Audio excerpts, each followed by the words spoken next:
Thanks for joining us for That Larimer County Show. My name is Denny LaRue, Larimer County Community Information Manager, and to my left is Neil Gluckman, Assistant County Manager at Larimer County. Hi, Neil. Hi. That's another great interview we're going to have today. That's right. I'm excited. Yeah, it's about fire recovery, and I think most people don't realize how important fire recovery is. I mean, it's probably more critical than even the fire itself, but we're going to learn more with our guests. Right. We have two great guests. We have Suzanne Bassinger. And, hi, Neil. Hi, welcome. And Suzanne's our recovery manager here at Larimer County. And Mark Peterson, who is our county engineer. Hi, Neil. It's good having you guys. Thank you. And both of these people play major roles in our recovery, as Neil mentioned, because recovery starts right away. As soon as the fire is winding down, actually as the fire is still going, recovery was starting. And it's not ended now, and it probably will take a long time to finish out. So during the Hyde Park fire is what we're talking about today. And that got started in June 9th, on June 9th of last summer, 2012.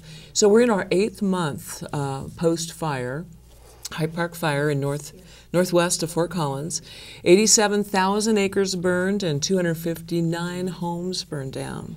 And that's a lot of people. So let's start there, Suzanne. When we talk about that magnitude of fire, how many people are we talking about? Well, we've looked at the 2010 census numbers, and we came up with about 2,000 people live in that area. Of that, we had about 1,000 occupied homes. So when we're talking about 259 homes burned, we're about 20–25% of the homes up there are gone, and that's a huge impact. Impacts the community and the individuals and many, many, many people. Just to get started on that, we have 2 certificates of occupancy. 2 families up there now are officially in their new homes, rebuilt after the fire. How does that, is that at 8 months, at that mark, is that unusual, is that good, is that bad, what? Well, actually, 8 months, that's a pretty phenomenal, if you think of it from a building standpoint, how many people start their building process from design and then get to move in 8 months later. That's a pretty quick turnaround time. And actually the gentleman who built that home, the contractor, was himself a fire survivor. So I think he knew how important it was to these people to get back in their home. The great thing about that home that got that first CO was it's right on Risk Canyon Road. There's a lot of traffic going by, and so many people have told me that gives us so much hope. Yeah. We see that house and we know that maybe someday we'll get back in our house too, because 259 homes gone, 2 people are back in their homes. That's 200 and, what's the math on that, 257 who are not in their homes yet. Mm-hmm. And they're all over the Front Range. You know, when a person who loses their home obviously has some really, really difficult feelings and going through a lot of emotion. Have you spoke to these people, and what are they going through right now? Well, we just came through a really tough time. That was Christmas. You know, this was the time when people, you go up in your attic and you get your Christmas ornaments. Mm-hmm. They're gone. You don't have pictures of past Christmases. You don't have the videos that you show that are really funny about Christmas. So it really hit people hard.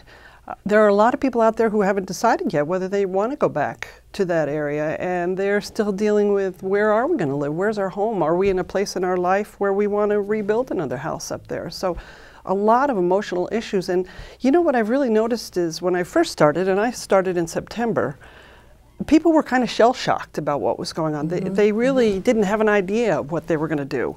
And now I'm starting to see people almost get to the point where now they're getting a little more overwhelmed that there's so much more to do. There's more decisions. Before, they almost couldn't face the decisions because they were trying to, where are we going to live? Where do our kids go to school? And how do you get to work? And where do I get my mail? Exactly. Where do I get my mail? I have to get a new computer and everything else. So now they're facing these issues of how are we going to proceed? And so it's really starting to, now is when they're really starting to get faced with and understand the problems. Now there are tools out there to help people. As we start moving into spring, people probably over the winter are thinking about, as you said, all these issues, and we'll look at maybe rebuilding if they decide to do that. Mm-hmm. And our county building department has a lot of a program in place to help them out. Yes, we have a 3-year, let me see, it's a building permit $1,000 credit for anybody who wants to come through the building permit process. They get a $1,000 credit for the next 3 years, and that's to start the process. There's other things. Our planning department is really, really helpful. Building fire survivors come in. We have people who can sit down, walk them through the process, tell them what they need to do to get going. There's also outreach groups. There's the NOCO Rebuild Network. They're great with helping people sit down, meet with architects, all of that free, and talk about what are you thinking about? Do you want to rebuild? Do you want to rebuild on the same site? Do you want to move it someplace else on the property? So they're another great organization to help people think about where they want to go and what they want to do. Well, there are the fire survivors, and there's also the there's that community, but there's the community at large, the bigger community. And Mark, you probably represent what would happen if we did nothing. You know, the fire is there, the fire started, it ends, and then we all walk away. But that's not possible. I mean, there's some repercussions, so that's some of the things that you're looking at. Right. Unfortunately, what you move from is the fire and facing the potential for dramatic flooding after the fire occurs. And so we've got to look at how are the watersheds going to respond, what's going to happen as runoff rates increase. Basically what happens during the fire is when you have moderate to high burn severity in areas, you can actually create a layer in the soil that becomes water repellent. And that water repellent soil layer, also known as hydrophobic soils, causes runoff rates to increase dramatically. So there's a greatly increased likelihood of flooding. As well, all that burned material, the ash, the soil is now more susceptible to being moved down through the system, and that can potentially impact our county roads. So many of our roads, Risk Canyon Road and Stove Prairie Road, those are the only ways back into these areas that serve lots and lots of residents. So if those roads become blocked, we can't get emergency responders back there for other events that would occur. People can't get to and from their homes, and the detour routes are really lengthy. Yeah. There's no good way around. What about water quality and the runoff? That's a really big issue for the water providers, the City of Fort Collins and Greeley and the tri-districts that provide treated water to all the residents in this area. The ash and the fact that the Poudre River's been turned black after significant rainfall events, and that occurs and that continues on for days, if not weeks at a time. Going in and stabilizing the watershed and trying to control or reduce the amount of runoff and debris that's coming out of those watersheds is a big issue. So Mark, we're moving into also the time of year when we get a lot of moisture traditionally. I mean, who knows what this year will be like, but March, we get a lot of our moisture in March. So I know that you and your partners have done some studies on the likelihood of flooding. Right. So what message do you have for people watching, and how are you mitigating that runoff so that it's not going to affect the water so much and the roads, protecting the roads? Well, the challenge is you're not going to be able to fully mitigate all the adverse impacts. Yeah. Over an 87,000 acre burn area with so much of that being tributary to the Poudre River. There's a lot of things that could be done.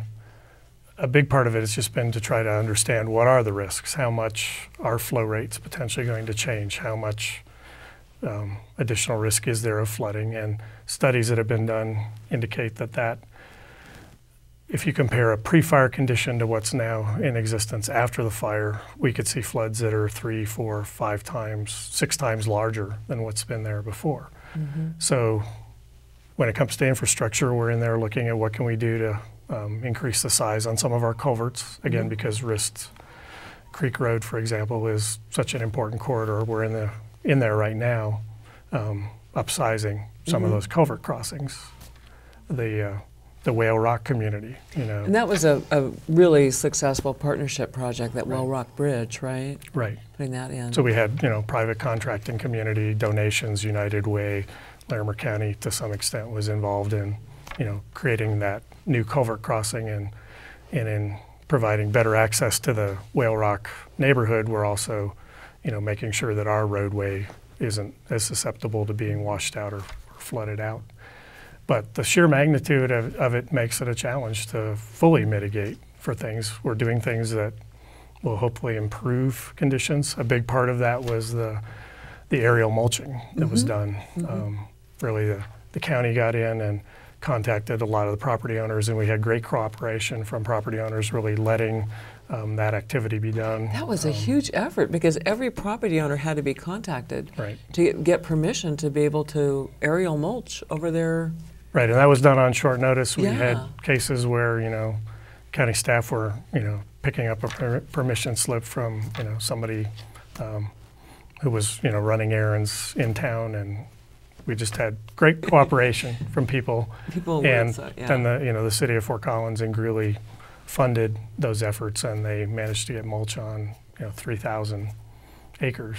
And then there'll be ongoing efforts this spring to continue on. And the U.S. Forest Service is working on their areas, and the Colorado Department of Transportation is working on their Highway 14. So there's a lot of organizations looking at kind of their jurisdictional issues, but everybody's working together. Right, everybody's, as you say, working together to try to address the various needs that are out there. Well, speaking of mulching and why that's so important as we reach into spring, the whole seedling restoration, that's been underway for months now, and there seem to be a lot of grants available and things like that. There are free seedlings. Colorado State Forest Service has seedlings available. But the other thing I kind of want to talk about is volunteer opportunities. Okay. Right now we're kind of in a lull period where it's winter time and you can't plant until April or May, hopefully, or really get out and do mulching. But I want to give you a little bit of context for what we're looking at. Right after the fire, there was the burned area emergency report that identified, I believe it was $24 million worth of emergency stabilization work that was done. And I think we've only had accomplished maybe $3 or $4 million worth of that work. That gives you an idea of how much of that work is still yet to be done. About $10 million of that work was going to be on private property. So we have huge opportunities for anybody who wants to get involved with any kind of volunteer work. We have wildlands restoration volunteers. That's a group that puts together volunteers to go out and mulch on the ground. We have the water providers are going to work on the aerial mulching again, and that's a major effort. But tons of opportunities for people who want to be involved planting seedlings, raking, helping people distribute mulch on their private properties, and all of that can be coordinated through wildland restoration volunteers. Again, our website, we're going to put up a volunteer heading on our website. I've had people contact me, like I believe it was the Larimer County Bar Association contacted me yesterday and said, we want to do a project. We have money to bring, we can buy seedlings, and we want to go plant it.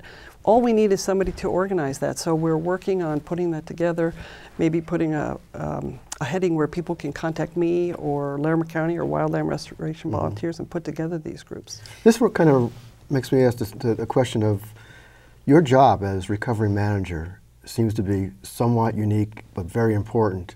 Is this something that's normally done throughout the country when they have a situation like we have? Do they have a recovery manager, or how is this normally done?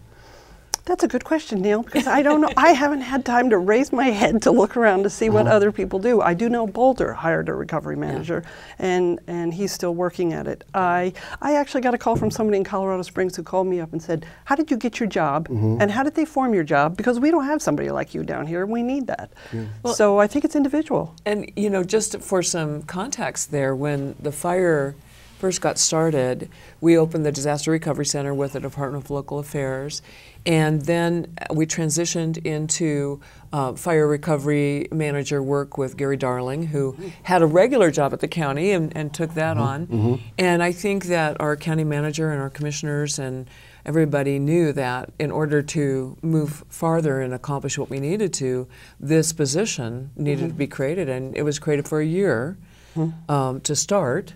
And yes, it's funded by a grant for a year. Right, and so I think we're really lucky. Yeah, that was probably the question I could have answered too, but I thought that, so we're going to ask Mark to answer the question. I'm kidding, Mark. But you're right, No, but I mean, it is a unique position. Yeah. Most, areas that have an emergency like this, they don't really put as much concentration in recovery as we're doing right now, and I think that's I think Larimer County is doing the right thing by putting a lot of effort into I do this. hear that. I hear that from citizens all the time. Thank you so much for the very simple opportunity to have a central clearinghouse, somebody I can call to find out. And a lot of my work is putting resources together with problems. They call me, I find out one, I find out the problem, I find out the resources, put them together.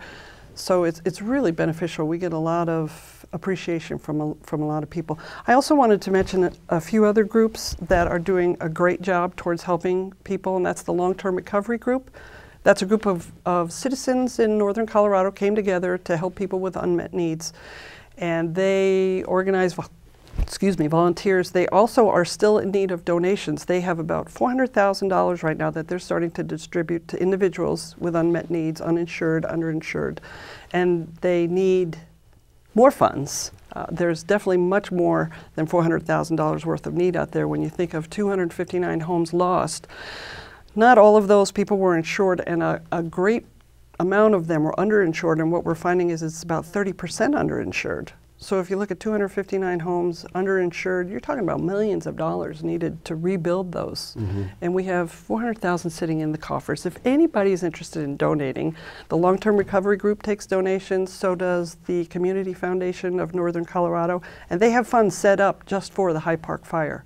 Either for individuals or for restoration work, which is the mulching and the seeding and things like that. That's a nice reminder, because I think that the underinsured comes up often, that for all of us, not only those that this has happened to, but I've read studies that there are a number of people, I don't know if the 30% is national or a national average, but that's still a big number. Most of us are underinsured in our homes. So good reminders for all of us to read your policy. That's what I have learned, is read your policy. We've been through Suzanne's efforts and the county's efforts holding, they're called Roadmap to Recovery insurance meetings. We've had 6 of them, and the videos are all online at our website, so you can watch the videos. But they said that across the country, their studies show that most of us are underinsured. Yes, and that is a great group, and I strongly recommend anybody to go back and look at those videos. I have a sister who lost her home in Hurricane Sandy, and the first thing I did is I called her up and I said, get on our website, watch our videos.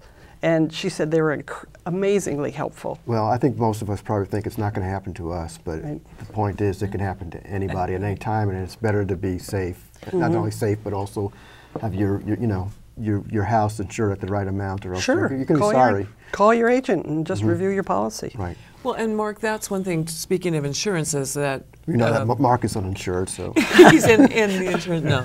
You're really encouraging people to get flood insurance, right? They really ought to consider, what their risks are, just, again, due to the fact that flooding is much more likely in certain areas. And it may be that they ought to take a look at their specific situation. Hill slopes above a home may be more susceptible to having erosion and water coming down onto their property. Again, we're going to see that rainfall events that would not have created any type of runoff prior to the fire are likely to cause floods and debris flows. And even in communities that are outside of the burn area, which people don't think about. That's why you might not have thought, if you live in or near that area, the fire area, you might have thought, I don't need flood insurance, but this whole picture has changed. Correct. And we've got cases where the lower end of the watershed looks untouched, but you go up in the upper ends and it's been severely burned, and unfortunately those properties at the lower end are now at risk from flooding and may not fully recognize that. And that's part of what we're trying to gain an understanding of, is where are those risks and what is the level of that risk, and try to communicate that out to people. Okay.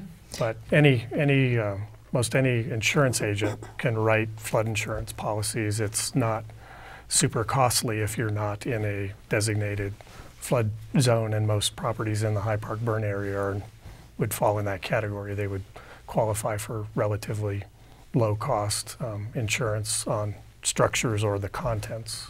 Well, I'll expect the insurance agents to be thanking us for this plug for the last few minutes. It's actually insurance that's all underwritten by FEMA, so the rates that you pay the are... Federal Emergency Management Association. Yes. So that it is kept in check. They're all, it's a consistent rate. You go to one agent or the other, it's going to be the same policy cost. And speaking of that, I wanted to ask insurance and all these questions that people are asking. If we look at how many homes burned down, these people are living somewhere, right? And one of the most moving projects to me was the trailer project.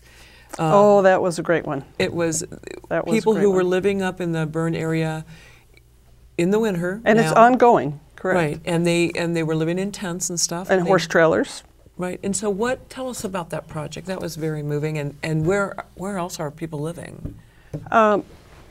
Well, we have a person who lives up the Poudre Canyon. I'll mention his name. I don't think he'll mind. Randy Rivers, and he saw a need. He knew people that weren't coming into long-term recovery group. They didn't want to have anything to deal with the government, unfortunately, but they had lost their homes. A lot of them were uninsured, and they were living in tents or horse trailers, and that's unenclosed horse trailers. So he saw a need, and then he also noticed that there's all these campers. You know, people have campers in their backyards. So he put out the word, does anybody have RVs or campers? Because the county has a provision that you can park an RV or even use a tent on your property without a permit. So he put out the word, we need campers. And we also put out the word on long-term recovery group, and they have received 2. I believe Randy had 2 given to him. Long-term recovery group, I think, had 2 more donated to them, and they're working on a few more. And the media helped with that too. Oh, we did stories. They were terrific. They And were a really big help. They were really helpful, and you got some trailers through that. Yes, through, yes. So it got people out of bad situations, and some people, you know, it wasn't even a burn situation. I have heard the story of someone whose home received a direct hit from the fire retardant. And because of that, they have incredible mold issues throughout the house. So during the day, they're going in and doing their cooking in the house, and then or maybe they're going in at night and sleeping, and then they're living in their horse trailer during the day to get away from the mold issues that are really affecting their health. Well, so other people are renting throughout the region, or they've moved, or they're all over. People are down in Erie. I've talked to people in Johnstown. We have somebody who watches our videos from Sweden. That doesn't sound so bad, but yes, they're in town. They're all over because they can't live up there. So as they go back this spring to start maybe dealing with some more issues once the winter's over, is there still debris cleanup help, dumpster help? I mean, is that all done, or is that? Yes, thank you for mentioning that. We still have grant money available. If people haven't cleaned up their sites, we provide the dumpster. They just fill it, and then Waste Management comes and picks it back up. There's that kind of help. We do have still groups that will bring volunteers to actually do the cleanup and put it in the dumpster. So that's another contact through the long-term recovery group. Let's see, what else do we have? Weeds as we get back into spring, the weed district. I don't believe I've mentioned this yet. Not yet. Call Larimer County Weed District, and they will show up on your property if it's within the burnt area and spray for weeds. So that we see that as a potential problem in the spring as it warms up. What we'll get first will be these noxious weeds. So that's another free service they can call Larimer County for. Okay. So you just mentioned recovery in terms of the Waste Management picking up their stuff and that they want to dispose. Is there one number or one contact area that for anything that any questions that these folks may have? Suzanne? Well, that would be me. Okay. It's 498-7148 is my number. The debris dumpster program is called the Larimer County Landfill. But you know, if you've heard anything on the program and you don't know who to call me. That's my job. I'll put you in touch with the appropriate people. Okay. And you know, we do get questions. And part of my job at the county is I just get questions from citizens, and I do get some questions for you. They don't know they're looking for you, but they are. Right. I send them to you about taxes. That's a question right now that's coming. That's a huge question: is what do we do with these losses that we have incurred from the fire? What do we do with the fact we can't find our tax returns because, well, we don't have them; they've burned up.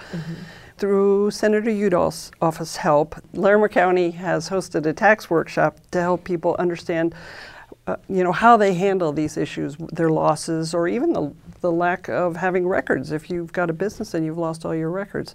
You know, there are also qualified tax individuals in the area, and one of the recommendations is to contact your tax professional to help you with those questions too. Because not only are there federal tax questions, but certainly they get a hold of our assessor's office to talk about their property taxes and Correct. local taxes and things like that. So I have a question that is not really for me, so understand that, but several people are interested. Is this going to affect the beer that's brewed in our area?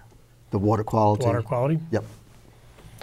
I don't know that I've got an answer to that. I know it's certainly a concern. Suzanne can perhaps, give you some additional input. It's, a lot of the watershed's been referred to as the beer shed by people, and it is undeniably a concern, and there might have to be, additional treatment processes put in place at, some of the producers if water quality is Well, an issue. one thing I have heard from the water providers is when it rains and it gets black, they shut. Right. They shut down. They don't take that water. But a good thing is that there's a push to have a fundraising new beer come out called Restoration Ale. And nice. I don't know which brewery is going to take up the charge to do that, but one group is out there saying, let's get together and make a Restoration Ale and market it as a fundraising effort. So could either of you answer that? How long does this effect going to happen? I mean, this fire was about 7 months ago. We're still talking about restoration, but let's just use the water quality as an example. How long down the road do we need to be concerned about this? I mean, And we have just a few minutes left, so. Well, Denver Water had the Hayman fire 10 years ago. They're still dealing with those impacts. really? Yes. So it will be a long time, Okay. at least 3 to 5 years, if not more. Yeah, just the water repellent nature of soils can last 3 to 6 years, and again, it depends on the characteristics of your soils and the watershed response. But as Suzanne said, we're looking at up to a decade of Are you making impacts. road and bridge and the whole engineering plans for the next few years to mitigate and improve? And We're having to look at that. What can we do now? And some of it's, quite frankly, going to be response. Yeah. It's going to be, we don't have any choice. We don't know when or where or how much rainfall is going to occur. So we're going to be trying to address what happens. And there's one thing after the before we fact. close the show I want to quickly Okay. say, and that's about the water issue. I want to make sure that we do say that the people that are in charge of the water authorities and all those that make sure our water is pure and good, those things are happening. they're on top Right. of They're it. on top of that. Oh, yeah. Precaution- They're going to Definitely make sure. we make sure that those That's- things are Yes. happening. So Yep. I don't want to end. No it- question. I don't want to end this with a note that Yeah. No. Is there anything else? We have just a minute left. Anything else you want to bring up before we close? I would just really encourage people, if you're interested in helping, to contact myself or the long-term recovery group. There's lots of opportunities out there, and every time you participate in one of those projects, you will go home feeling much, much better. And all that information's on our website. Yes, it is. Okay. And that was a point I was going to make, is a lot of information is on the website. We've got a strategies for protecting your property brochure and other resources that are there to give people some, guidance and direction, hopefully, on what they can do to And it's address their needs. right on the front called Hyde Park and Woodland Heights Fire Recovery website. Right Yes. on the virtual courthouse at Larimer County, and all that'll be up on the screen. So. Mark and Susie are really doing a great job. They are. Dad. Thank you for joining us for that Larimer County show. Thanks, Neil. Thank you. And thanks, Mark and Susan. Thank you. Thank you very much.